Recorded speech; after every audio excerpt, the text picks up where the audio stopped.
الله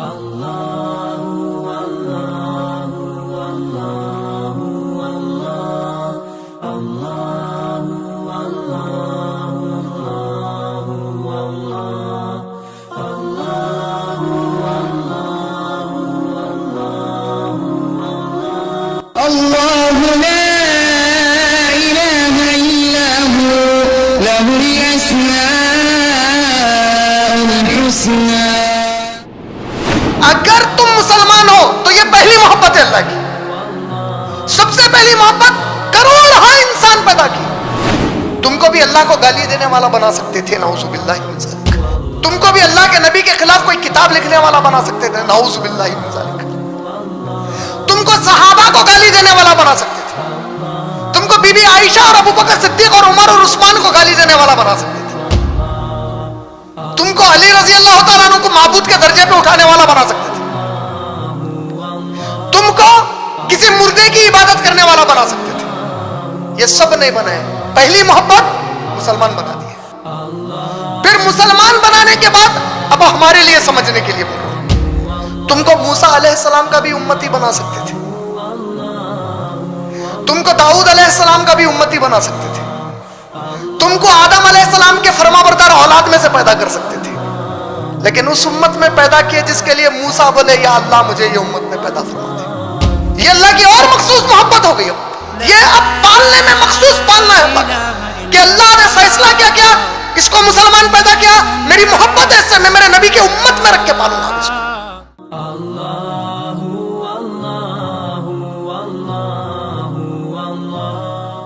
بسم اللہ الرحمن الرحیم.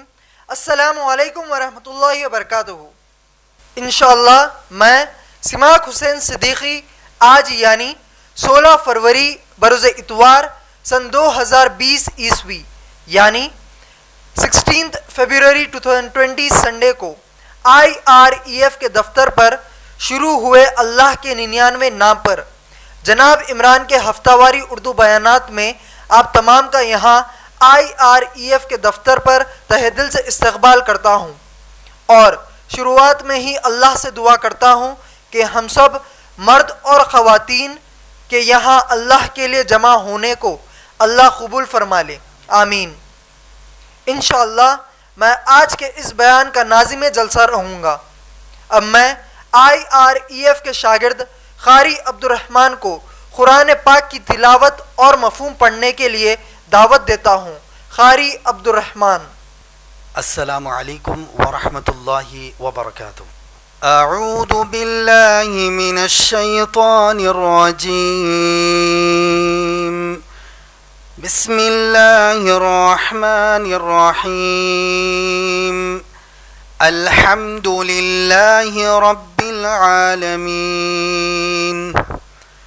بسم اللہ الرحمن الرحیم.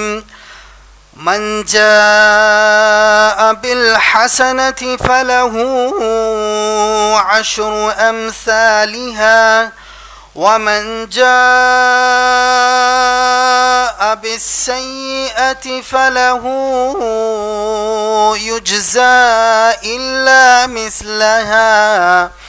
يجزى إلا مثلها وهم لا يظلمون.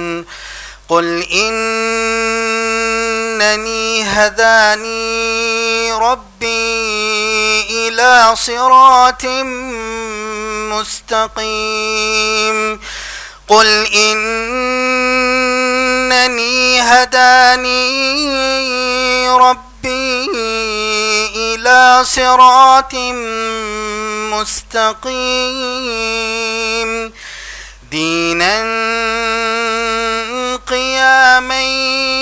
قياما ملة إبراهيم حنيفا وما كان من المشركين. قل إن صلاتي ونسكي ومحياي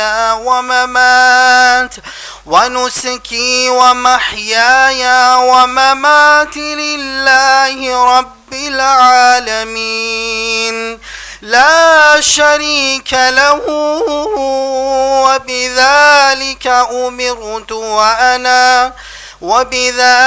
أمرت وأنا أول المسلمين قل أغير الله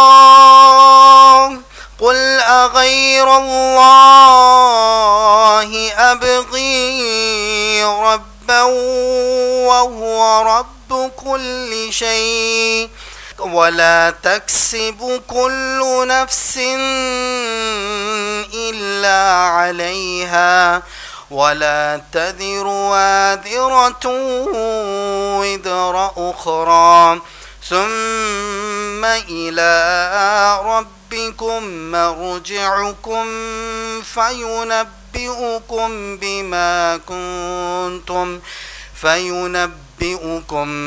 بما كنتم فيه تختلفون وهو الذي جعل لكم خلائف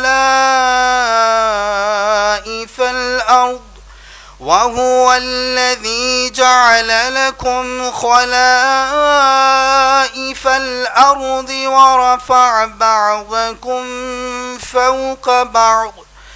ورفع بعضكم فوق بعض درجات ليبلوكم فيما آتاكم إن ربك سريع العقاب وإنه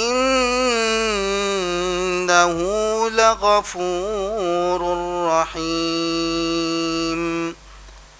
الحمدللہ میں نے سورہ فاتحہ سورہ نمبر 1 کی آیات نمبر 1 کی تلاوت کی اور پھر سورہ انعام سورہ نمبر 6 کی آیات نمبر 161 سے لے کر 166 تک کی تلاوت کی اور پھر ان آیات کا اردو میں مفہوم سناؤں گا. شروع اللہ کا نام لے کر جو بڑا مہربان نہایت رحم والا ہے. ساری تعریف اللہ رب العالمین کے لیے سزاوار ہے جو سارے جہانوں کا پالنے والا ہے. جو نیک کام کریں گے اس کو 10 گنا ثواب ملے گا اور جو برے کام کرے گا تو اس کو اس کے برابر کی سزا ملے گی اور ان پر ظلم نہ ہوگا. آپ صلی اللہ علیہ وسلم کہتے میرے رب نے مجھ کو ایک ہی سیدھا راستہ بتایا ہے کہ وہ ایک دین اسلام ہے جو ابراہیم علیہ السلام کا طریقہ ہے جس میں کوئی کچی نہیں اور وہ مشرکین میں سے نہ تھے.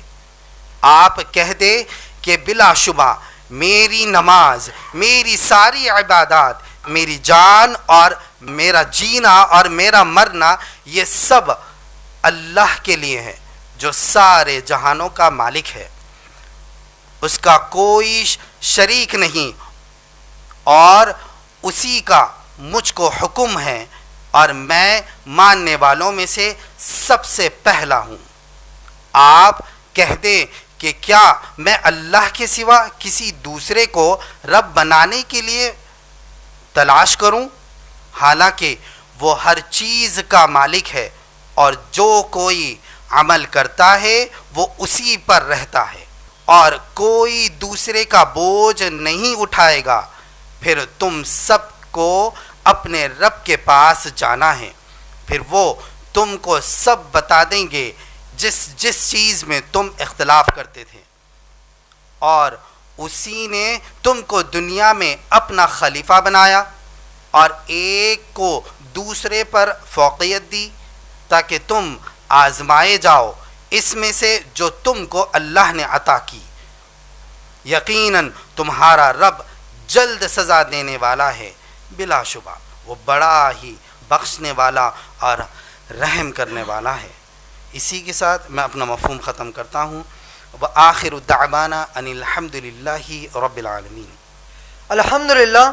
اس سے پہلے کہ میں جناب عمران بانی و صدر IREF کو دعوت خطاب دوں، میں آپ تمام کو IREF کا اور جناب عمران کا تعارف دینا چاہتا ہوں.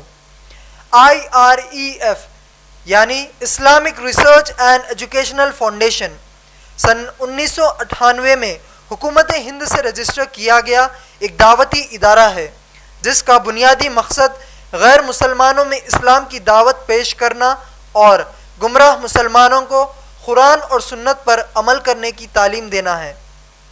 ماشاء اللہ 22 سال سے IREF پر ہفتہ واری پروگرامز ہر اتوار کو ہوتے ہیں جس میں مسلم اور غیر مسلم حضرات کو شرکت کی دعوت دی جاتی ہے۔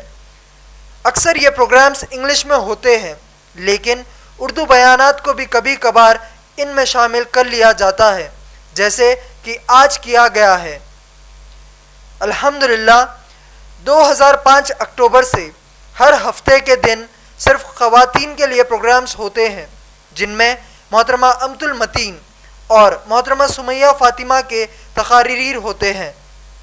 الحمدللہ وقت فوقتاً IREF پر اردو یا انگلش میں عوامی تعطیلات کے دوران ورکشاپ کا انعقاد ہوتا ہے جس میں ایک دن یا ایک دن سے زیادہ کے کلاسز منعقد کیے جاتے ہیں اور عوام الناس کو اہم عنوانات پر تعلیم دی جاتی ہے۔ سبحان اللہ، جناب عمران جو کہ میرے والد ہیں وہ IREF یعنی Islamic research and educational foundation کے بانی اور صدر ہے۔ شیخ احمد دیدات رحمہ اللہ سے متاثر ہو کر انہوں نے اسلام کی دعوت کا کام انجام دیا اور آج تک انہوں نے بے شمار انڈیا میں اور انڈیا کے باہر تقریباً 15 ممالک میں اپنا کام انجام دیا۔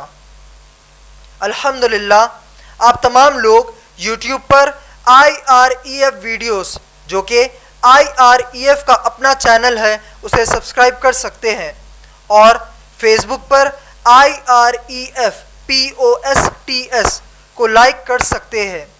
IREF کا واٹس ایپ نمبر ہے جس پر آپ کو ہم لوگ ایڈ کریں گے تاکہ آپ کو IREF کے اپڈیٹس ملتے رہیں۔ ماشاءاللہ اب جو یہ اللہ کے 99 نام پر اردو میں بیانات کا سلسلہ شروع ہو گیا ہے تو یہ سلسلہ اسی طرح اس وقت تک جاری رہے گا جب تک کہ اللہ کے 99 نام پر جناب عمران کے بیانات مکمل نہیں ہو جاتے۔ سبحان اللہ، انگلش میں بھی بردر عمران نے 99 نیمز آف اللہ کی انگلش ٹاک کی سیریز مکمل کی تھی اور youtube.com/IREF ویڈیوز پر اب 40 سے زیادہ نام پر جو بیان ابھی تک اپلوڈ کیے گئے ہیں وہ دیکھ سکتے ہیں۔ انشاءاللہ بالکل اسی طرح اب یہ سیریز اردو میں شروع کی گئی ہے اور اللہ سے دعا ہے کہ اللہ اس کو بھی تکمیل کرنے میں اپنی خاص مدد فرمائے، آمین۔ سبحان اللہ، آپ سب مرد اور خواتین یاد رکھے کہ اس سے بہتر کائنات میں کوئی علم ہے ہی نہیں کہ ہم اللہ کے بارے میں علم حاصل کریں اور اللہ کو اللہ کے نام اور صفات کے ذریعے پہچانیں۔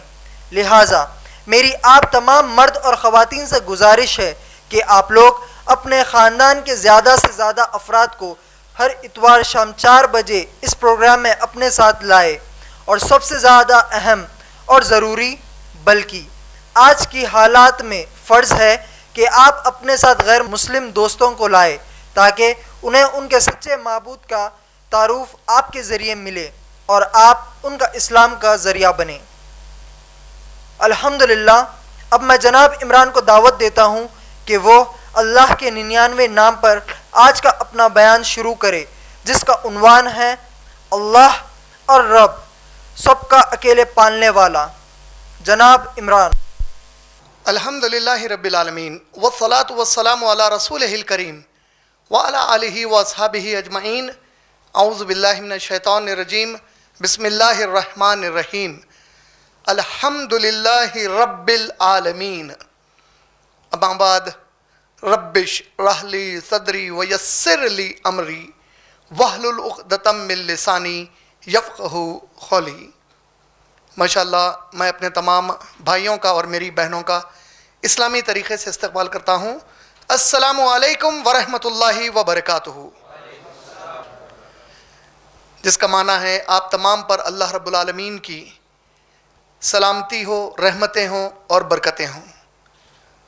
سب سے پہلے تو میں اللہ رب العالمین کا بے حد شکر گزار ہوں کہ اللہ نے مجھے ایک اور موقع اللہ کے نام اور صفات پر آپ تمام کے سامنے بیان کرنے کے لیے یہاں حاضر ہونے کا موقع دیا، اور آپ تمام کو بھی اللہ رب العالمین کے بارے میں سیکھنے کی توفیق عطا فرمائی اور اپنا وقت آپ لوگوں کو نکالنے کی توفیق عطا فرمائی۔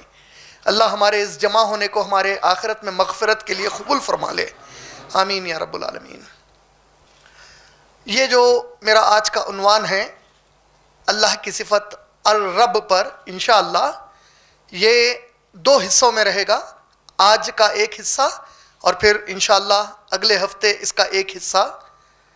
اس سے پہلے کہ میں الرب کی صفت پر اپنی گفتگو کو آگے بڑھاؤں، آپ تمام کے سامنے پچھلی ہماری جو پہلی نشست تھی اللہ کے 99 نام پر، اس کا ایک بہت ہی مختصر سا جو عنوان کے تحت میں نے بیان کیا تھا اس کو بہت مختصر میں دوہرا دوں تاکہ آپ لوگوں کو ایک یاد دہانی ہو جائے، جو لوگ حاضر تھے ان کی یاد تازہ ہو جائے، اور جو لوگ حاضر نہیں تھے ان کو بھی کچھ سیکھنے کا موقع مل جائے۔ پچھلی نشست میں ہم نے جو عنوان پہلی مرتبہ پہلی نشست کے لیے اللہ کے تعارف کے لیے چنا تھا وہ تھا اللہ، ایشور، گاڈ، کیا یہ سب ایک ہیں؟ اور تفصیل میں ہم نے اس کے اوپر جائزہ لیا تھا۔ میں نے اس میں جو سب سے اہم چیز کا ذکر کیا وہ 3 اہم چیزیں تھیں۔ ایک، صحابہ کرام رضی اللہ تعالی عنہم اجمعین کا قول ہے کہ اللہ نے اپنے تمام نام اور تمام صفات میں سب سے زیادہ پسند کیا ہے کہ بندہ اسے اللہ کہہ کر پکارے۔ میں نے پھر ذکر کیا دوسری بات، اللہ یہ جو نام ہے یہ ال اور عربی زبان کے لفظ الہ، یہ دونوں کو ملا کر اللہ بنتا ہے۔ جب آپ الہ کے سامنے ال لگاتے ہیں یا ال کے ساتھ الہ جمع کر دیتے ہیں تو یہ بنتا ہے اللہ۔ الہ کے بارے میں نے ذکر کیا اور فرمایا کہ ہمارا جو کلمہ طیبہ ہے لا الہ الا اللہ، کوئی الہ ہے ہی نہیں سوائے اللہ کے۔ اس ضمن میں نے فرمایا کہ یہ ایسا اس لیے ہے کیونکہ کسی بھی ذات کے الہ ہونے کے لیے اس ایک ذات میں ایک ہی وقت میں 6 چیزیں جمع ہونا لازم ہے۔ کوئی بھی اس وقت تک الہ ہو ہی نہیں سکتا جب تک کہ 6 چیزیں، 6 کردار، 6 کیریکٹرسٹکس، 6 صفتیں اس کے اندر ایک ہی وقت میں جمع نہ ہو جائیں۔ سب سے پہلی المالوہ۔ المالوہ کا معنی ہے ایسی اکیلی ذات جس کی عبادت کی جانی چاہیے، جس کی عبادت کی جاتی ہے اور جس کی عبادت ہر وقت کی جا سکتی ہے۔ یعنی ایک اکیلی ذات ایسی ہونی چاہیے جس کی عبادت ہر وقت کی جانی چاہیے، جس کی عبادت ہر وقت کی جاتی ہے اور جس کی عبادت ہر وقت کی جا سکتی ہے۔ یہ المالوہ، یہ پہلی صفت ہے، اور یہ سوائے اللہ کے کوئی نہیں ہو سکتا۔ دوسرا معنی الہ کا ہے سب سے مشہور ذات مبارک جس کو لوگ معبود سمجھتے ہیں۔ سب سے مشہور کا میں نے معنی بھی سمجھایا کہ آپ دنیا میں کسی بھی اور مذہب کو اٹھا کر دیکھیں اور ان سے ان کے معبود کے بارے میں پوچھیں تو وہ لوگ کنفیوژن میں ہوں گے۔ کوئی انگریزی زبان جاننے والا ہو، ویسٹرنر ہو، امریکن ہو یا انگلش اسپیکنگ آدمی ہو تو وہ کہے گا میں گاڈ کی عبادت کرتا ہوں۔ یہ گاڈ کون ہے وہ بتانے سے قاصر رہے گا، اس میں اس ایکسپلینیشن میں لمیٹیشن رہے گا، سمجھانے میں کمی رہ جائے گی۔ آپ کسی ہمارے اور بھائی سے پوچھیں جو بتوں کی پوجا کرتے ہیں، پتھروں کی، جھاڑوں کی، پہاڑوں کی، تو یہ کنفیوژن میں رہیں گے کہ ہر وقت وہ کون سی ذات ہے جس کو پکاریں گے، ہر حال میں پکاریں گے۔ کیونکہ جو لوگ الگ الگ بتوں کی پوجا کرتے ہیں تو انہوں نے پانی کے لیے بت الگ بنا لیا، ہوا کے لیے بت الگ بنا لیا، روشنی کا بت ان کے پاس الگ ہے، تو یہ الگ الگ بت اور معبود ہیں ان کے پاس۔ تو ایسی مشہور ذات مبارک کہ آدھی رات کو جاہل سے جاہل مسلمان کو اٹھا کے پوچھ لیں تو وہ وہی جواب دے گا جو سب سے بڑا اس وقت کا عالم دین جواب دے گا کہ میں صرف اللہ ہی کی عبادت کرتا ہوں. یعنی سب سے مشہور ذات مبارک عبادت کے مستحق اللہ تعالیٰ. تو دوسری صفت ہونی چاہیے. تیسری یعنی سب سے شہرت والی صفت. تیسری ایسی اکیلی ذات مبارک جو تمام کائنات کی اکیلے حفاظت کرتی ہے, اور وہ حفاظت کرنا نہ اس کو تھکاتا ہے نہ وہ کسی اور کی مدد سے اس کی حفاظت کرتے ہیں, وہ خالصتاً خود سے اس کی حفاظت کرتے ہیں. یہ اس کا تیسرا معنی ہے الہ کا. چوتھا معنی ایسی ذات مبارک کہ اگر اس کی طاقت کے بارے میں بیان کیا جائے تو اس کی مخلوق چونک جائے, دنگ رہ جائے, حیرت میں پڑ جائے اس کی طاقت کا اندازہ سن کر. یہ اس کا چوتھا معنی. پانچواں ایسی اکیلی ذات مبارک کہ بہت تکلیف اور غم میں ہے اس کے یاد کرنے سے سکون ملتا ہے, بہت خوشی میں ہے اس کی تعریف بیان کرنے سے سکون ملتا ہے. ذکر جس کا کرنے سے خوشی یا غم میں سکون ملتا ہے وہ ہے الہ کا پانچواں معنی. اور چھٹا معنی ایسی اکیلی ذات مبارک جس کو دنیا کی کوئی مخلوق اس حیات میں اپنی آنکھوں سے نہیں دیکھ سکتی, جس کا ذکر خود اللہ نے بھی سورہ انعام سورہ نمبر 6 کی آیت نمبر 103 میں کیا. لا تدرکہ الابصار, کوئی نگاہ اللہ کو نہیں دیکھ سکتی, کوئی نگاہ کی یہ اوقات نہیں, کسی آنکھوں کی یہ گنجائش اور طاقت نہیں کہ وہ اللہ کو دیکھ لے. تو اللہ رب العالمین کو یہ جو 6 مخصوص کردار ہیں یہ جب ایک اکیلی ذات میں جمع ہوتے ہیں تو اس کو الہ کہتے ہیں. اللہ نے واضح کر دیا لا الہ, کوئی ہے ہی نہیں جس میں یہ 6 کردار جمع ہو کر الہ بنے, الا سوائے الالہ کے, اللہ کے. تو یہ ہے اللہ کا تعارف. اب آج کی ہماری نشست جس نام یا صفت سے میں نے آپ تمام کو اشتہار کر کے دعوت دی ہے وہ ہے الرب. یہ صفت یا یہ نام میں نے اللہ کا اس لیے چنا کیونکہ اللہ نے قرآن کی شروعات سب سے پہلی مرتبہ اپنے اسی صفت کے ساتھ کی ہے, الرب کی صفت کے ساتھ. اور ایک بڑی خاص اور پیاری بات جس سے مجھے یقین ہے کہ آپ لوگوں کو اللہ کے کتاب سے, اللہ سے اور محبت بڑھے گی, پہلے سے ہی ہے اور بڑھے گی. جتنی بڑھتی جائے گی ایمان اتنا بلند, ایمان کا مزہ اتنا زیادہ آئے گا ماشاءاللہ. اگر آپ نے کبھی قرآن مجید کے تمام سورتوں پر غور کیا ہے تو سب سے پہلا سورہ ہے سورۃ الفاتحہ اور سب سے آخری سورہ ہے سورۃ الناس. اللہ نے قرآن کو شروع جس سورے سے کیا اس میں اپنا تعارف رب العالمین سے کروایا, اور جس سورے پر ختم کیا قل اعوذ برب, وہی رب کی صفت لایا. رب کی صفت سے قرآن کا پہلا سورہ شروع ہوا, اسی رب کی صفت پر اللہ نے قرآن کا آخری سورہ نازل کیا. یعنی پوری قرآن میں گویا مفسرین اور علماء دین کا ماننا ہے کہ اللہ نے پوری قرآن مجید کی تعلیم میں جو سب سے زیادہ اہمیت کے ساتھ اپنے بندوں کو تعلیم دینی چاہیے وہ ہے اپنی صفت الرب پر.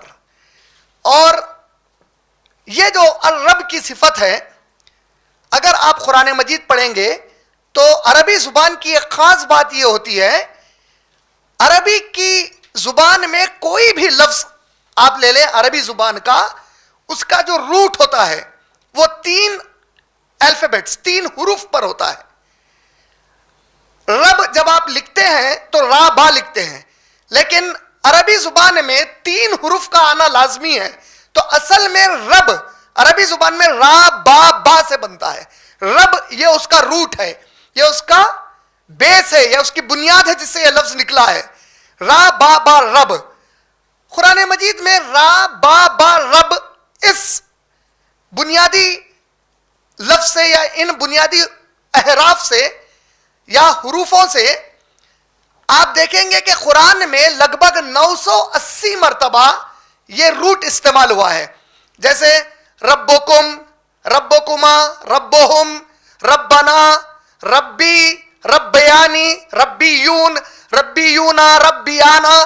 تو یہ تمام الگ الگ الفاظ جو قرآن میں استعمال ہوئے ہیں وہی را با با سے یہ لگ بھگ 980 مرتبہ آئے ہیں.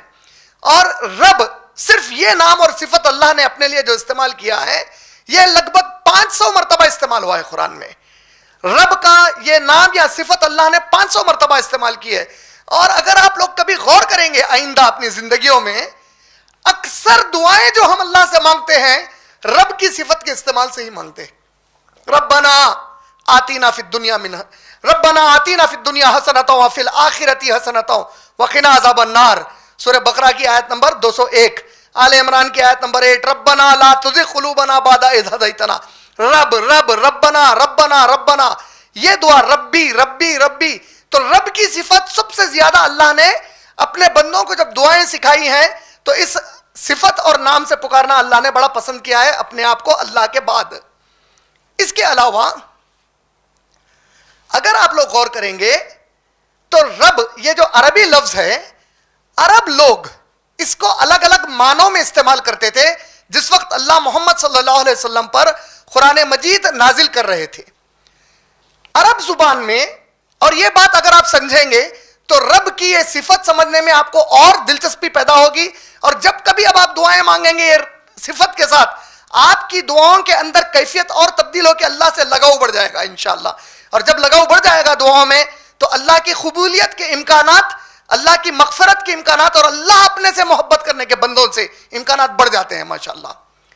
رب عربی زبان میں عرب لوگ اکثر اس شخص کو پکارتے تھے جو دوسروں کی ذمہ داری اٹھاتا تھا. مثال کے طور پہ اگر کوئی گھر کا آدمی کوئی گھر کا فرد اس گھر کی پوری ذمہ داری اٹھاتا ہے تو وہ گھر کے لوگ اس کو رب الدار کہتے تھے. اس گھر کا رب یہ ہے کہتے تھے اس کو رب کہہ کر پکارتے تھے. اسی طریقے سے عورتوں کو ایسی خواتین جو عرب میں ہوتی جیسے بی بی خدیجہ رضی اللہ تعالی عنہا وہ ایک خود مختار خاتون تھی یعنی ان کا خود کا اتنا پیسہ تھا کہ وہ خود اکیلی تجارت کی جو اونر تھی ان کی اپنی ذاتی تجارت تھی. تو ایسے خواتین جو خود اپنا گھر چلاتی تھی ان کو ربۃ البیت بولتے تھے یعنی گھر کی کوئین گھر کی ذمہ دار عورت. تو رب کا جو لفظ ہے وہ لوگ اسی طریقے سے اپنے بادشاہوں کے لیے بھی استعمال کرتے تھے. وہ لوگ اپنے بادشاہ کو یہ رب کے صفت سے پکارتے تھے. اگر آپ وہ مشہور حدیث کبھی آپ کی نظر سے گزری ہوگی جو احیا دعویٰ سینٹر کی کتاب میں سیریز نمبر 3 میں داڑھی کے مسائل کے اوپر گفتگو کرتے ہوئے ان لوگوں نے اس حدیث پاک کو پیش کیا کہ پیارے نبی کریم صلی اللہ علیہ وسلم ایک مرتبہ مدینہ طیبہ میں مسجد نبوی کے صحن میں بیٹھے ہوئے تھے اور 2 لوگ ایران سے محمد صلی اللہ علیہ وسلم سے ملاقات کے لیے آئے. ایران سے 2 لوگ ملاقات کے لیے محمد صلی اللہ علیہ وسلم ایران کا مطلب آج کا ایران نہیں اس زمانے کا پرشیا یا فارس وہ لوگ جب ملاقات کے لیے محمد صلی اللہ علیہ وسلم کے پاس آئے تو ان کی مونچھیں بڑی ہی موٹی اور بہت ہی تنی ہوئی اور اس کو انہوں نے پھیرا دے کر رکھا تھا جیسے اکثر ہم لوگ دیکھتے ہیں کہ پہلوان اس کو پھیرا دیتے ہیں اوپر چڑھا کر اور داڑھی نہیں تھی ان کے چہروں پر. جب وہ محمد صلی اللہ علیہ وسلم سے ملاقات کرتے ہیں تو محمد صلی اللہ علیہ وسلم نے ان سے دریافت کیا وہ صحابی بیچ میں تھے جس کو فارسی زبان اور عربی زبان آتی تھی پوچھا کہ ان سے کہو کہ ان لوگوں نے اپنی داڑھی کیوں نکال لی اور مونچھ اتنی تنا کر مونچھ کیوں چھوڑ دی. تو ان لوگوں نے جواب میں کہا ہمارے رب کا ہمارے لیے یہ حکم ہے. ان کا جواب کیا ہے ہمارے رب کا. تو وہ لوگ جب رب کہہ رہے تھے تو اس سے مراد وہ لوگ کس کو لے رہے تھے اپنے بادشاہ کو لے رہے تھے. اللہ کے نبی کریم صلی اللہ علیہ وسلم نے ان کو جواب دے کر کہا ان سے کہو کہ انسانوں کے رب نے داڑھی چھوڑنے کا اور مونچھ کاٹنے کا حکم دیا ہے. کہا دیکھیے وہی رب کا لفظ استعمال کیا اللہ کے نبی صلی اللہ علیہ وسلم نے یعنی ان کے زمانے میں رب کا لفظ استعمال وہ لوگ کسی بھی ذمہ دار آدمی کے لیے اپنے بادشاہ کے لیے گھر چلانے والے کے لیے یا وہ جس کے غلام ہوتے اس کے لیے بھی استعمال کرتے تھے. یعنی اپنے مالک کو بھی یہ لوگ رب کہتے تھے جس کو یہ لوگ بڑا مانتے اپنے استاد کو بھی رب کہتے تھے. ٹیچر ہوتا ہے نا استاد جو پڑھاتا لکھاتا ہے اس کو بھی رب کہتے تھے. یہاں تک کہ اللہ کے نبی صلی اللہ علیہ وسلم کی بخاری شریف کی حدیث ہے صحیح البخاری انگلش ٹرانسلیشن کی انگریزی ترجمے کی جب آپ پڑھیں گے جلد نمبر 3 والیوم نمبر 3 حدیث نمبر 2552 2552 حدیث کا نمبر ہے. اللہ کے نبی کریم صلی اللہ علیہ وسلم نے مخصوص طور پہ حکم دے کر کہا کہ تم لوگ اپنے مالک کو اور اپنے استاد کو رب کہہ کر نہ پکارو. نہ کہنا ان سے کہ رب کے لیے میں وضو کا پانی لاتا ہوں یا میں رب کی خدمت میں حاضر ہوں. اللہ کے نبی صلی اللہ علیہ وسلم تربیت دے رہے ہیں بول رہے ہیں کہ اپنے مالک کو اپنے استاد کو امپلائر کو تمہارے باس کو رب کہہ کر مت پکارو باضابطہ حکم آ رہا حدیث کے اندر، اسے رب کہہ کر نہ پکارو بلکہ اسے سیدی کہو، میرے سید، میرے لیڈر، میرے استاد، میرے بڑے، میرے رہبر، میرے رہنما، میرے مالک، اس معنی میں سیدی، سید کا لفظ استعمال کرو. سمجھ رہے نا؟ سید جو ہمارے پاس لفظ عام ہے ہمارے معاشرے میں، سید کا اصل معنی کیا ہے؟ میرے لیڈر، میرے رہبر، میرے بڑے، مجھے نوکری دینے والے، تنخواہ دینے والے، مجھے پالنے والے، سیدی. سیدی کہو، رب مت کہو، بول رہے ہیں اللہ کے نبی صلی اللہ علیہ وسلم. کیوں کہنا پڑا نبی صلی اللہ علیہ وسلم کو مخصوص طور پر؟ کیونکہ عرب کے پاس یہ لفظ عام تھا ہر اس شخص کے لیے جس کو یہ لوگ اپنے پر احسان کرنے والا مانتے تھے. یہ مانتے تھے کہ اس کی وجہ سے میں ہوں، یہ ہے تو میں ہوں، اس کی وجہ سے میں مشکلوں سے بچا ہوا ہوں، اس کی وجہ سے میرا گھر چل رہا، اس کی وجہ سے میری زندگی چل رہی، اس کی وجہ سے میری قوم بچی ہوئی ہے، قبیلہ بچا ہوا ہے، تو اس کو رب کہہ دیتے یہ لوگ. اب اللہ کے نبی صلی اللہ علیہ وسلم نے منع کیا. اسی حدیث میں صحیح بخاری جلد نمبر 3 حدیث نمبر 2552 2552 میں اللہ کے نبی صلی اللہ علیہ وسلم نے کیا فرمایا؟ کہا کہ اور کسی کو بھی تم لوگ عبد اور امت نہ کہو بلکہ فتائی و فتاتی کہو، لونڈا یا لونڈی کہو، لیکن کسی کو بھی تم لوگ عبد، میرا بندہ مت بولو، میری بندی مت بولو. یہ مخصوص اللہ تعالیٰ کے لیے ہے بولے نبی صلی اللہ علیہ وسلم. تو یہ اس سے تعلیم سے رکا دیا گیا. یہیں پر اگر آپ غور کریں گے تو قرآن پاک نے ماں باپ کی تربیت کو، جو ماں باپ اپنی اولاد کی فکر کرتے ہیں، ماں باپ انہیں محبت سے پال پوس کر بڑا کرتے ہیں، ان کو وقت پر کھلاتے ہیں، ان کے ضروریات کو پورا کرتے ہیں اور اپنی اولاد کو پال پوس کر بڑا کرتے لاتے ہیں، ان کے حق میں ایک دعا سکھائی جس کا ذکر سورہ بنی اسرائیل سورہ نمبر 17 آیت نمبر 23 اور 24 میں ہے. بنی اسرائیل سورہ نمبر 17 آیت نمبر 23 آیت نمبر 24 میں ہے. آیت نمبر 24 میں وہ دعا آئی. کیا سکھایا؟ رب ارحمہما کما ربیانی صغیرا. ربیانی کہا اللہ تعالیٰ نے خود. کا معنی کیا ہے؟ رب کا معنی اللہ تعالیٰ نے کیسے معنی میں لیا؟ بڑی محبت سے پالنے پوسنے کے.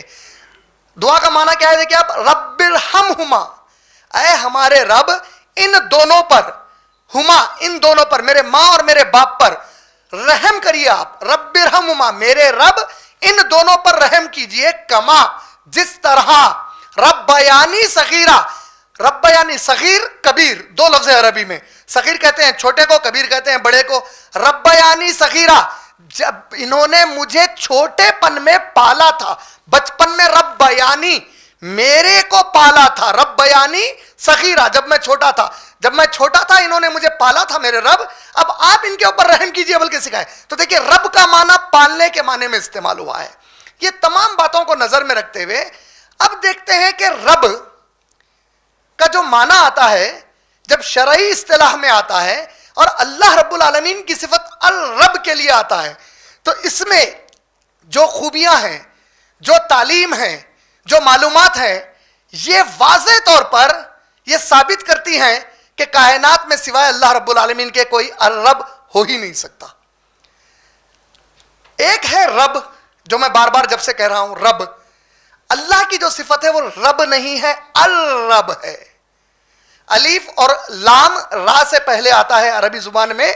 لام ساکن ہو جاتا ہے، الف کا زبر را کے ساتھ مل جاتا ہے، را پر تجدید ہے، یہ بن جاتا ہے الرب.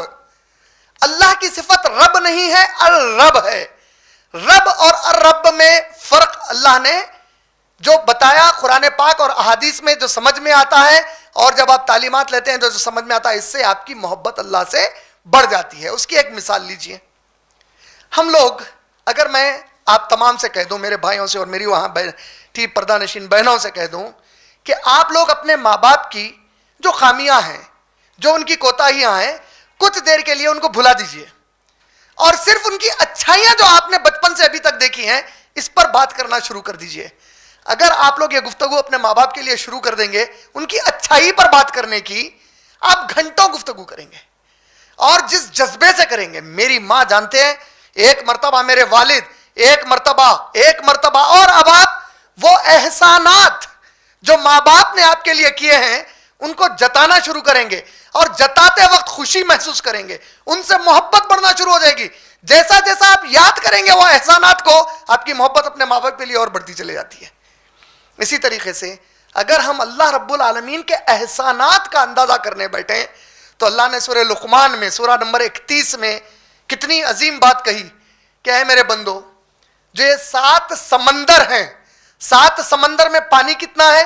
پوری جو ہماری کرۂ ارض ہے، پلانٹ ارتھ ہے، اگر اس کے اوپر زمین اور پانی کا ریشیو لیا جائے، تمام جھیل، دریا، سمندر، یہ پورا پانی جو موجود ہے زمین کے اوپر، زمین کے نیچے جو پانی موجود ہے، اگر اس کا ریشیو لیا جائے تو جیولوجسٹ، جو سائنسدان زمین کی تحقیق کرتے ہیں، ان کے حساب سے، ارض کی تحقیق کرتے ہیں، ان کے حساب سے 80% زمین پر پانی ہے، صرف 20% زمین ہے، جو لینڈ کا ٹکڑا ہے وہ صرف 20% ہے، 80% واٹر ہے.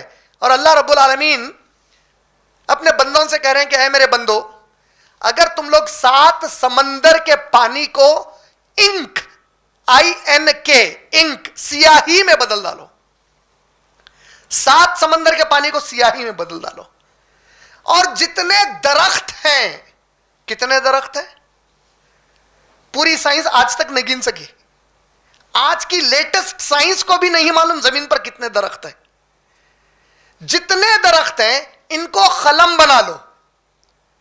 کیسی آیت ہے دیکھیے آپ سورہ لقمان کی، جتنے زمین پر سمندر ہیں ان کو سیاہی بنا دو، انک بنا دو، سارے جھاڑوں کو قلم بنا لو، اور پھر ایک مرتبہ، ایک بار نہیں، پھر ایک مرتبہ پورے سمندر کے پانی کو دوبارہ سیاہی بنا دو، تب بھی تم تمہارے رب کے احسانات بیان نہیں کر سکتے. بولے اللہ اکبر. اتنے احسانات ہیں کہ اگر تم بیان کرنا چاہو تو ناممکن ہے تمہارے لیے، کر ہی نہیں سکتے. اور جتنے معلومات اللہ نے دیے اگر وہ سمجھ میں آ گئے تو ایک قسم سے اتنی شدت کی اللہ سے محبت پیدا ہوتی، جی چاہتا کہ کائنات میں کوئی اور چیز نہیں، بس صرف اللہ کا شکر ادا کرتے رہو. یہ اللہ رب العالمین کی خاص نعمت ہے جو اپنے بندوں کے ساتھ اللہ نے کی ہے. ساتھ میں علماء اور قرآن مجید کے مفسرین ہم کو یہ سکھاتے اور سمجھاتے ہیں کہ اللہ رب العالمین جب پالتے ہیں تو 2 طریقوں سے اپنی مخلوق کو پالتے ہیں. پالنے کے رب کی صفت اللہ کی جو ہے، یہ 2 طریقوں سے اللہ تعالیٰ اپنے بندوں کے ساتھ اس کو انعام کے طور پر دیتے ہیں. ایک عام طور پر پالنا ہے، دوسرا مخصوص طور پر پالنا ہے. ایک صفت خاص ہے، ایک صفت عام ہے. صفت عام کیا ہے؟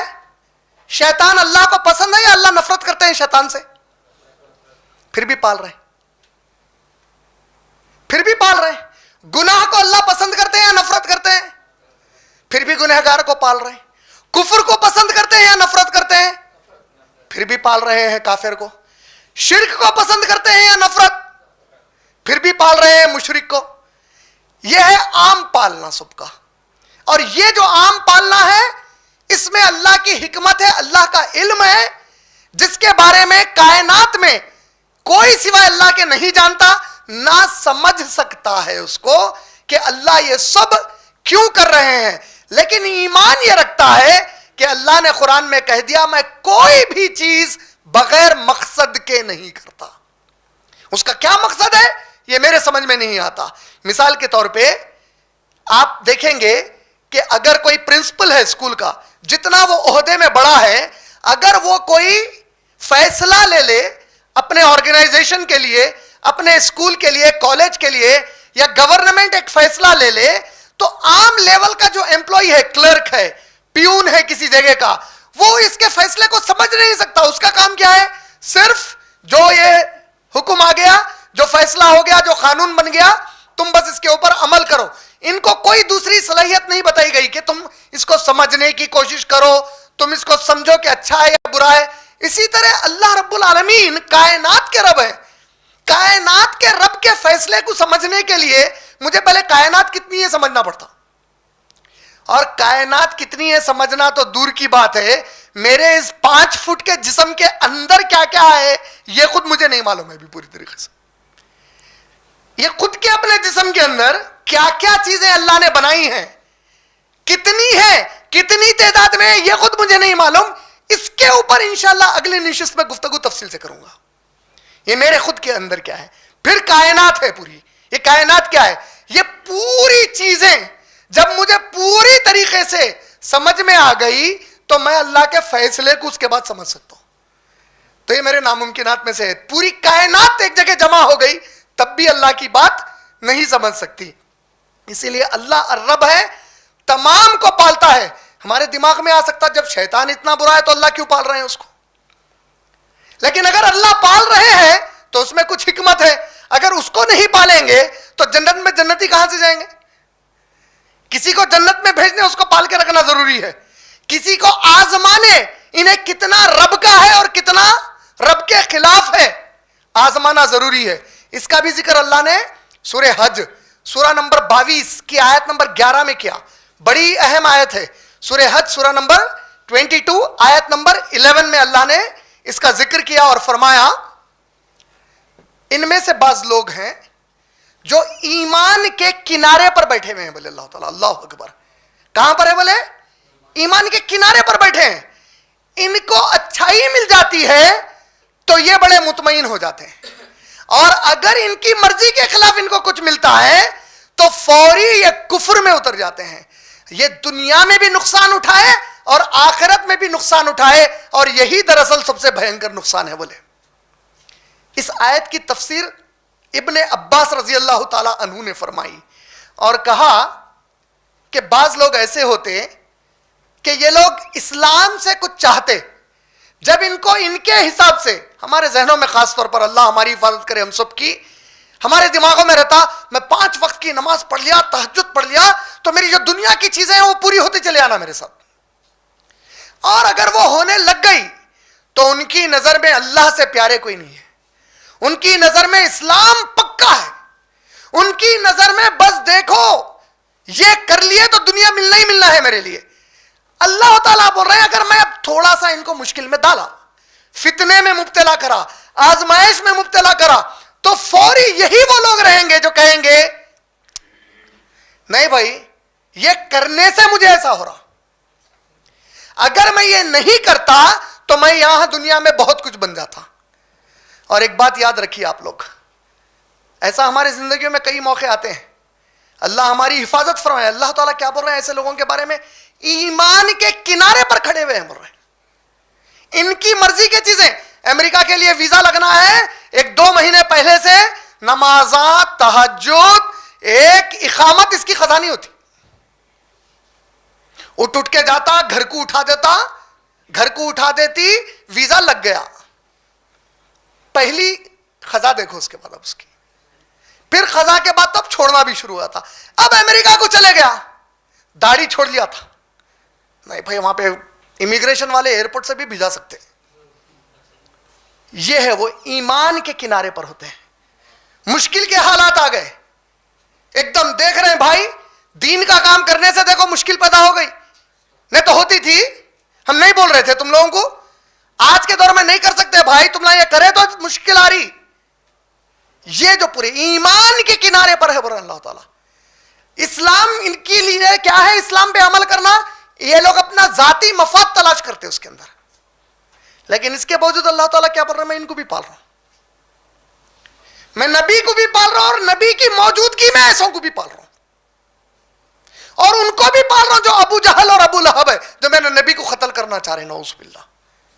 یہ عام ہے اللہ کا پالنا, یہ عام پالنا ہے اللہ تعالیٰ کا. خاص پالنا جانتے ہیں جس سے اللہ کو محبت ہو جاتی. ماں باپ ہے, 3-4 بچے ہیں, بہت نافرمان بچہ ہے, ایک انتہا سے زیادہ فرمانبردار بچہ ہے, دونوں سے بھی محبت ہے, اولاد تو دونوں بھی ہے, محبت تو دونوں سے ہے, ماں باپ دونوں کے بھی برابر کچھ نہ کچھ کرتے ہی رہیں گے, لیکن وہ جو خاص بچہ ہے اس کے لیے بس مخصوص چیزیں ہوتی جاتی. خاص اولاد کے لیے پھر مخصوص چیزیں آئیں گی, دعاؤں میں زیادہ اس پر توجہ, کچھ اچھائی ہوگی تو اس کے لیے خیال کرنا. یہ تو کوئی ایسی چیز نہیں بول رہا ہوں مثال میں آپ لوگوں کو جو آپ لوگ اجنبی ہے اس سے, یہ تو بالکل واضح بات ہے. اب رب جب کسی سے خاص ہو جاتے تو معلوم ہے کیا کرتے؟ اسلام کا سیکھنا, اس پہ عمل کرنا اس کے لیے آسان کر دیتے. اللہ اکبر. اس کا مطلب کیا ہے جانتے ہیں؟ اگر تم مسلمان ہو تو یہ پہلی محبت ہے اللہ کی, سب سے پہلے کے لیے محبت کروڑ انسان پیدا کیے. تم کو بھی اللہ کو گالی دینے والا بنا سکتے تھے, نعوذ باللہ من ذالک. تم کو بھی اللہ کے نبی کے خلاف کوئی کتاب لکھنے والا بنا سکتے تھے, نعوذ باللہ من ذالک. تم کو صحابہ کو گالی دینے والا بنا سکتے تھے.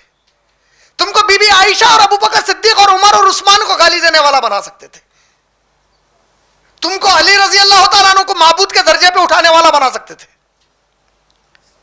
تم کو کسی مردے کی عبادت کرنے والا بنا سکتے تھے. یہ سب نہیں بنا ہے. پہلی محبت مسلمان بنا دی ہے. پھر مسلمان بنانے کے بعد اب ہمارے لیے سمجھنے کے لیے بول رہا ہوں, تم کو موسیٰ علیہ السلام کا بھی امتی بنا سکتے تھے. تم کو داؤد علیہ السلام کا بھی امتی بنا سکتے تھے. تم کو آدم علیہ السلام کے فرمانبردار اولاد میں سے پیدا کر سکتے تھے. لیکن اس امت میں پیدا کیے جس کے لیے موسیٰ بولے یا اللہ مجھے یہ امت میں پیدا فرما دے. یہ اللہ کی اور مخصوص محبت ہو گئی. یہ اب پالنے میں مخصوص پالنا ہے اللہ کا, کہ اللہ نے فیصلہ کیا اس کو مسلمان پیدا کیا, میری محبت ہے اس سے, میں میرے نبی کی امت میں رکھ کے پالوں گا اب اس کو. اس کے لیے کبھی ماں باپ آپ کے دعا مانگے تھے پیدا کرنے سے پہلے, اللہ ایک ایسا بچہ, یہ ایسے ڈیزائن کا بچہ, یہ ایسے کلر کا بچہ, یہ ایسے اس کے اینگلا ہونا, اس کے کارنر ایسے ہونا, کروز ادھر سے ہونا, دعا ہوئی تھی ایسی؟ صحیح سلامت پیدا کیے, صحیح سلامت رکھے. یہ محبت کا پہلا مخصوص حصہ ہے. رب محبت کرنے والا, پالنے والا, یہ محبت. اب اس کے اندر خاص بات, اب جتنی اس سے محبت بڑھتے گئی آسان کرتے چلے جاتے اسلام سمجھنا اور اس پہ عمل کرنا. اس کے لیے اللہ کے نبی کریم صلی اللہ علیہ وسلم سے بڑھ کے کسی کو مشکلات آئے؟ آ ہی نہیں سکتے. اچھا یہ جو جملہ اپنے اکثر منہ سے نکل رہا نا, یہ جملہ کیوں نکل رہا معلوم ہے؟ ایسا بچپن سے سنتے آئے, اصل پڑھے کبھی بھی نہیں مشکلات کیا ہے. سیرت تو پڑھے کہاں سے, کبھی بیٹھ کے پڑھے؟ کتنے جنے سیریس لے کے پوری سیرت پڑھے بتاؤ؟ سیریس 1 2 4 5 بیٹھے کتنے ہیں؟ 50-60 کے قریب بیٹھے ہم لوگ, 4 سے 5 جنے. سیرت تو پڑھے ہی نہیں ہم لوگ, لیکن یہ جملہ کیوں نکل رہا؟ بچپن سے سنتے آئے. اندھا دھن محبت ہے نبی صلی اللہ علیہ وسلم سے.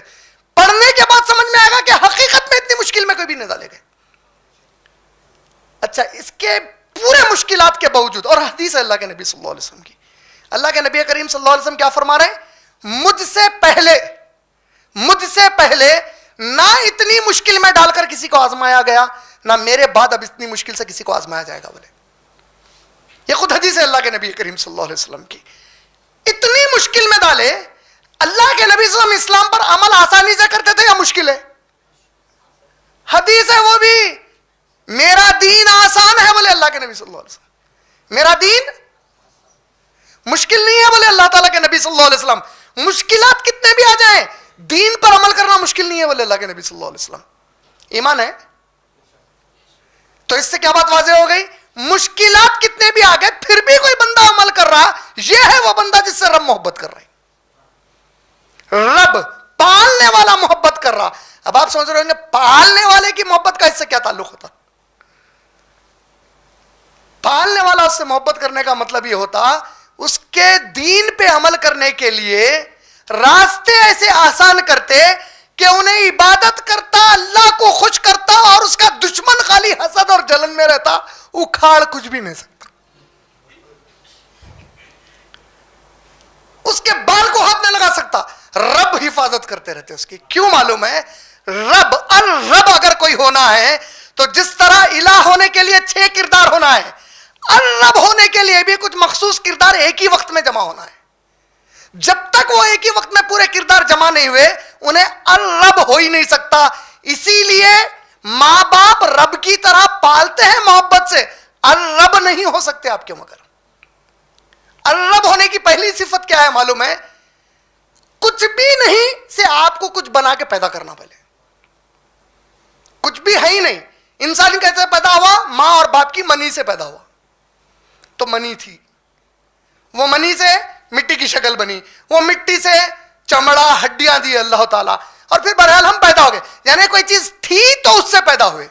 اوقات اللہ تعالیٰ سورہ قیامت سورہ نمبر 75 میں انسان کو یاد دلائے. سورہ نمبر 75 میں اللہ تعالیٰ خود سوال کر رہے ہیں, انسان اپنی اوقات بھول گیا کہ کس چیز سے ہم نے تجھے پیدا کیا, کہ تو باپ کی طرف سے تیرے ماں کے پیٹ میں، بولے اللہ تعالیٰ اتنی اوقات ہے تیری، بولے ہم پیدا کریں وہاں سے، بولے اس کو. لیکن ماں باپ کے لیے تو کوئی چیز موجود تھی. آدم علیہ السلام کو جب اللہ تعالیٰ پہلی بار پیدا کرے تو ان کے تو کوئی ماں باپ نہیں تھے. کائنات کو جب پیدا کرے تو کچھ بھی نہیں تھا، کچھ نہیں کسی کچھ چیز پیدا کرنا. تو پہلی الرب کی صفت میں کیا ہونا؟ کچھ بھی نہیں سے کچھ پیدا کرنا. اس کی دوسری صفت کیا ہونا معلوم؟ جو تقدیر اس کے لیے لکھی، اس نے جس نے پیدا کیا وہی تقدیر لکھتا اس کی. جو تقدیر اس نے لکھی اس تقدیر کے حساب سے اس کو وہ چیزیں پہنچانا جس سے کہ وہ پلتا اور پوستا رہے. اس کی پرورش جو چیزوں سے ہونے کی ہے اس کے لیے وہ چیزیں مہیا کرتے رہنا. یہ کون کر سکتا؟ ماں باپ مجھے کھانا کھلائے، پانی پلائے، دوا کھلائے. چاول میرے گھر میں ہو گئے، ماں باپ کھیت گھر میں پالے، گیہوں گھر میں پالے، بارش برسائے، پالے، مگر لا کے پالے، کھلا کے پالے. کون سے کھیت میں ہوگا ان کو بھی نہ معلوم. کس بارش کے خطرے سے میرے پیٹ میں وہ پانی گیا وہ مجھے ان کو بھی نہیں معلوم ہے. بات سمجھ میں آ رہی؟ وہ تمام چیزیں مہیا کرنا اس کو پالنے کے لیے. یہ دوسرا کردار ایک ہی وقت میں اس میں جمع رہنا. تیسرا، جتنی تقدیر لکھ دی گئی ہے وہ تقدیر کے مکمل ہونے تک اس کی حفاظت کرتے رہنا. یہ کیسا کر سکتے ماں باپ؟ عورت ایک پریگننٹ ہے اگر تو اس کو اچکو مت، کودو مت، بھاگو مت، ہزار مشورے دیتے، ورنہ پریگننسی ایبورٹ ہو جاتی. وہ جو زچہ ہے وہ بچہ گر جاتا، بولتے اس کا برابر کی نہیں. اور رب کی صفت میں کیا ہے؟ اگر تقدیر میں لکھا ہوا ہے اس کو پالنا ہے، انہیں 10ویں منزل پہ سے بھی گری تو بھی اس کو پال کے رہتے اللہ تعالیٰ. تو حفاظت کرنا جو چیز پیدا کرے اس کی کنٹینیوس حفاظت کرتے رہنا تقدیر کے مکمل ہونے تک. یہ تین چیزوں کے ساتھ ساتھ چوتھی چیز ہے، جن چیزوں کو پیدا کیے ان سے محبت کر کے ان کو راستہ دکھانا ان کے اچھائی اور برائی کا. سب کے لیے شیطان کو اللہ تعالیٰ پیدا کیے، بتائی کہ نہیں بتایا اس کو راستہ؟ انہیں پلٹ گیا اس سے. اللہ تعالیٰ اس کو نہیں پلٹائے. جب انہیں طے کر لیا کہ مجھے اب اللہ کی اطاعت نہیں کرنا ہے، چھوڑ دیا اللہ تعالیٰ. بولے ٹھیک ہے، اب یہاں سے میں بھی تجھے ہدایت نہیں دینے والا. ہم سب کو پیدا کیے. سورہ بلد قرآن مجید کا 90 نمبر والا سورہ ہے، 90 نمبر کا، آیت نمبر 10. ہم نے انسان کو 2 راستے بتا دیے، بولے ہدایت کے. 2 راستوں کی ہدایت دیے. ہدایت دینا مطلب اس کو بتا دینا. 2 الفاظ ہے قرآن میں، ہدایت اور توفیق. ہم اردو زبان میں بھی اکثر استعمال کرتے. اللہ مجھے توفیق دیا تو میں کر لوں گا بولتے، اللہ مجھے ہدایت دیا تو کر لوں گا. اب یہ قرآن کے آنے کے بعد، نبی کے آنے کے بعد کوئی اور ہدایت آنے والی نہیں ہے. ہدایت پہنچ گئی. توفیق جو اللہ دیتے اس کی شرط لگائے اللہ تعالیٰ. شرط کیا لگائے؟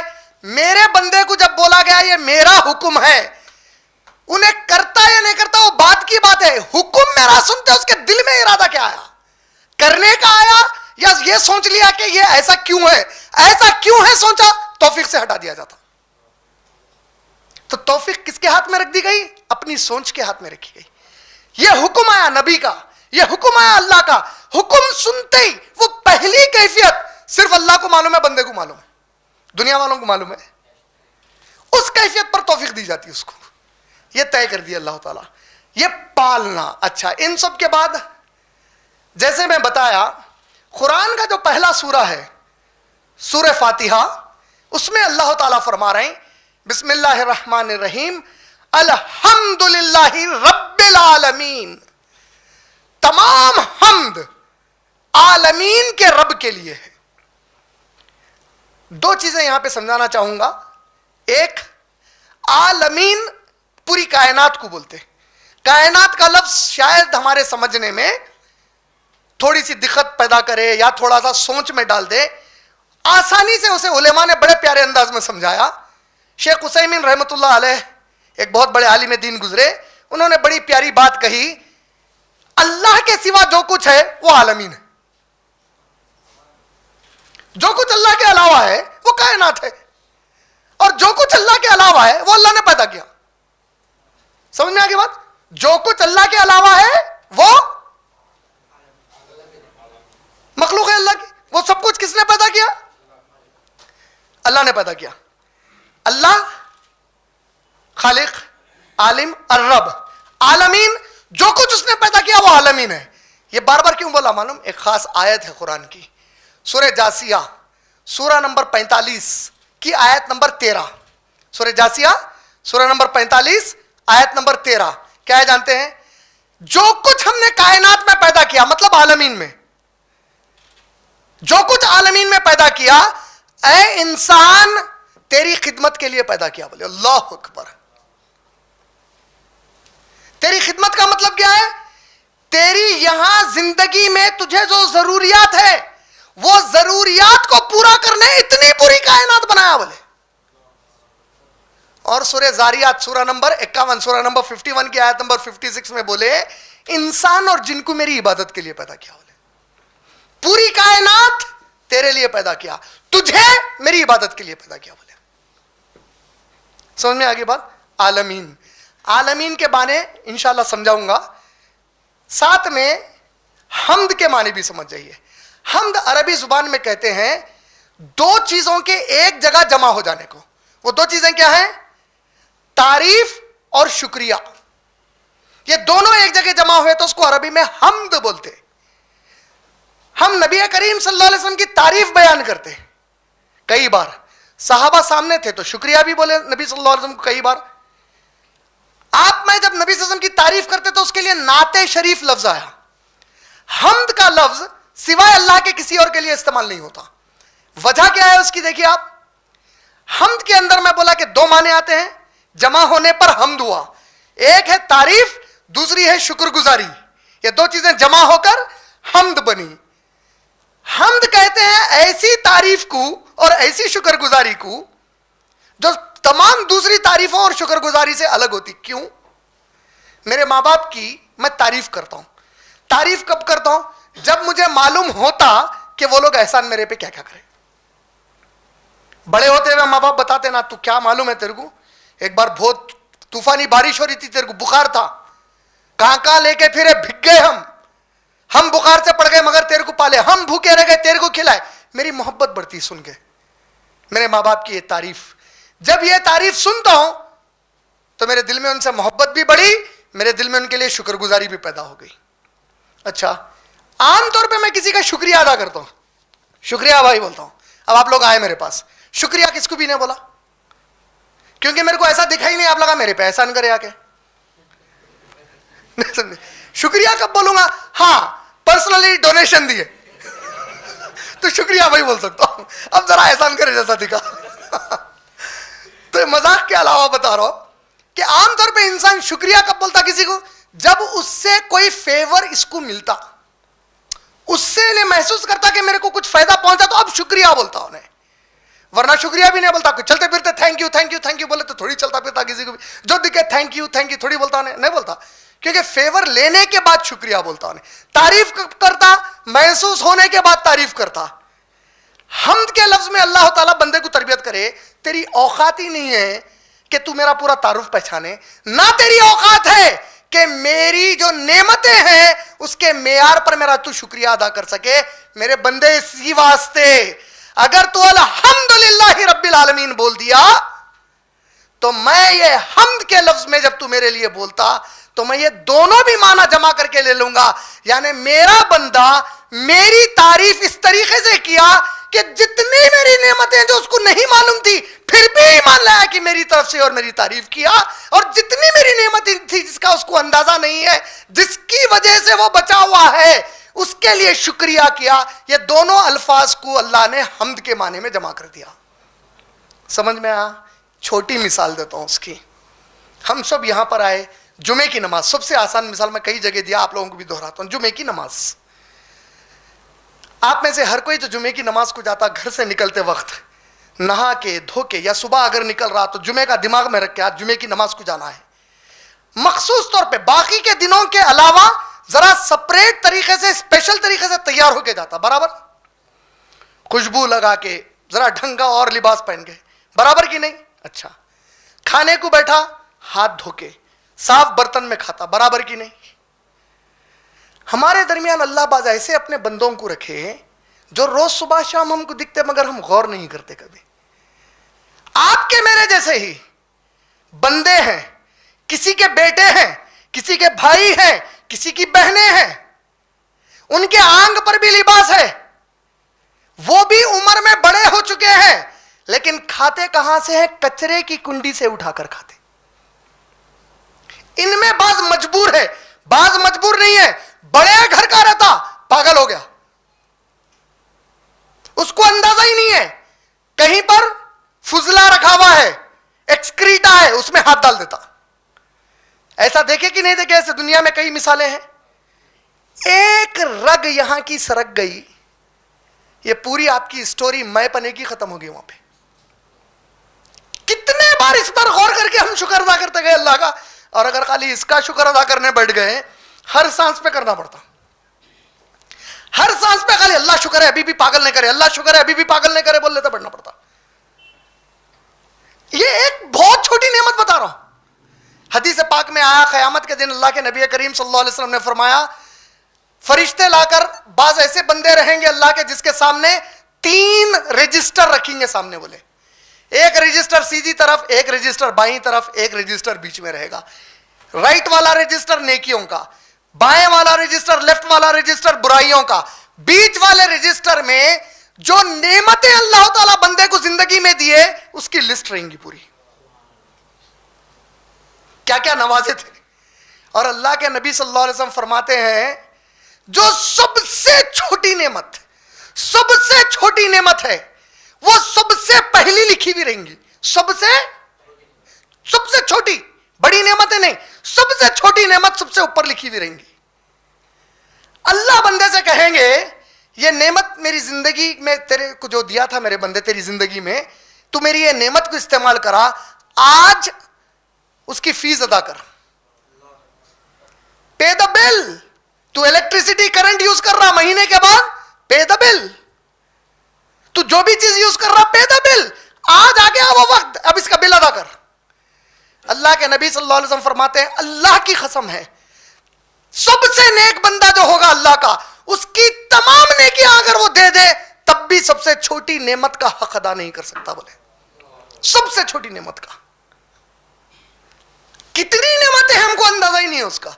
تھوڑی تو انشاءاللہ آج کے سیشن کے پہلے بتا ہی دیتا ہوں آپ لوگوں کو. سب سے پہلی چیز, آپ لوگ اپنے گھر سے آج نکلے یہاں آنے کے لیے, جو قدم آپ اپنے گھر کے باہر ڈالے, پوری دنیا کے سائنسدان ایک جگہ جمع ہو گئے, وہ ٹائم آپ کے لیے پلٹا کے لا سکتے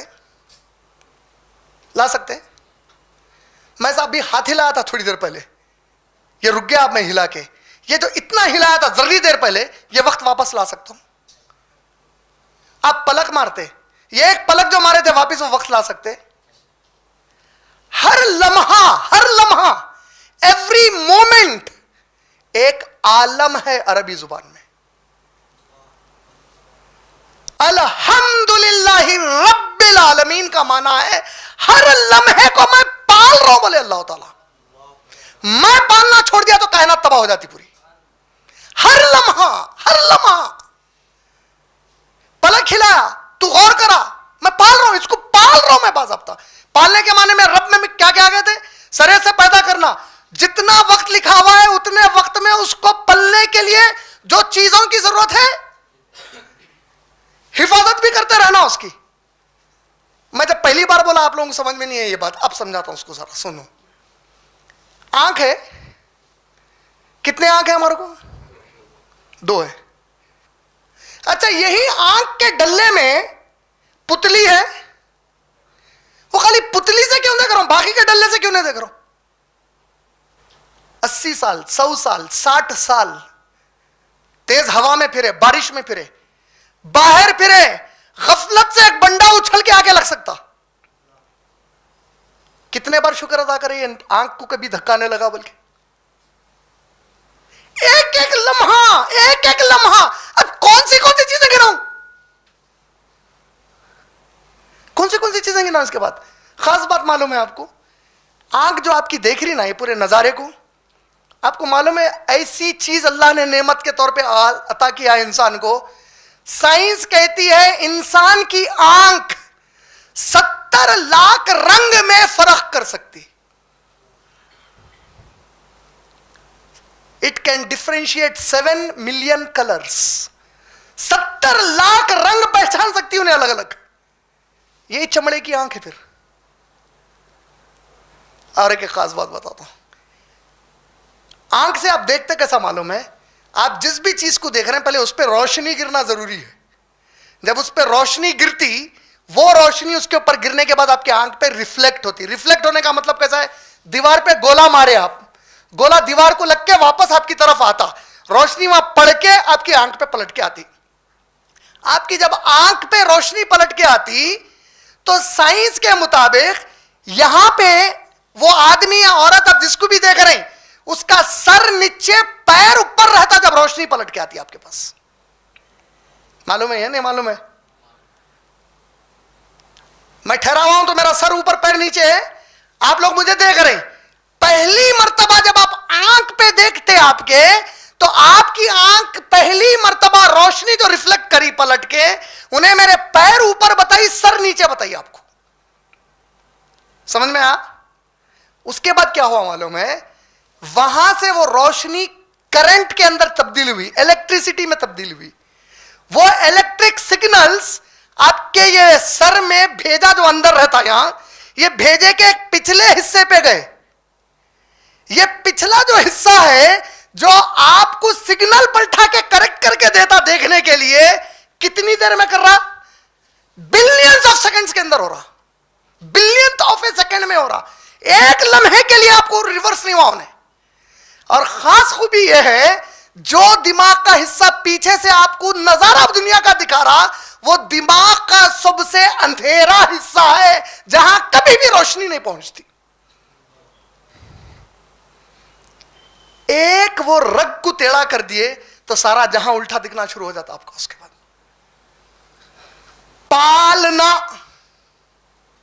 پالنا ایک چھوٹی مثال دیا.